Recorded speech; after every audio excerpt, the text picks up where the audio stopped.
તો ભાઈ નમસ્કાર મિત્રો, વિડીયોમાં તમારું સ્વાગત છે। સૌથી મોટા સમાચાર ગુજરાતના અને ભારતના આપણને મળી રહ્યા છે। વિડીયોને એન્ડ સુધી જોજો અને ચેનલ પર નવા તો ચેનલને સબસ્ક્રાઇબ કરવાનું બિલકુલ ભૂલતા નહીં। મેહુલ બોગરાને તો બધા લોકો ઓળખે છે। જ્યાં મિત્રો મેહુલ બોગરા એક એડવોકેટ વકીલ છે।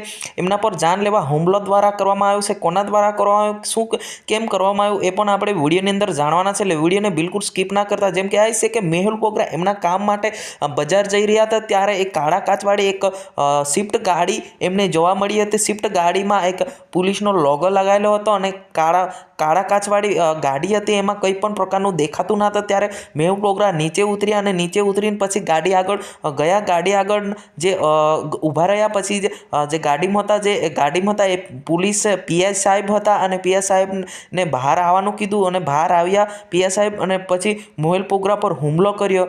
જેમ કે આ છે કે મેહુલ એડવોકેટ મેહુલ બોગરા સમાજ સેવા માટે ખૂબ સારું કામ કરે છે, એટલા જ માટે પોલીસ એમનું વિરોધ કરી રહ્યા છે। જેમ કે આ છે કે જ્યાં તમને ફોટામાં જે પીઆઈ દેખાઈ રહ્યા છે એ 2 વખત ઓલરેડી સસ્પેક્ટ થયેલા છે અને ઘણા બધા રૂપિયા પણ પાડાયેલા છે એવું પણ લોકો કહી રહ્યા છે। જી હા મિત્રો, આવા પોલીસ આવા પી સાહેબ સાથે તમે સપોર્ટ કરો છો કે ભાઈ મેહુલ બોગરા જેવા ઈમાનદાર માણસને સપોર્ટ કરો છો, એ કોમેન્ટ બોક્સમાં અવશ્ય જણાવજો। જી હા મિત્રો, આજની વિડીયોની અંદર બસ આટલું જ। જય હિન્દ, જય ભારત।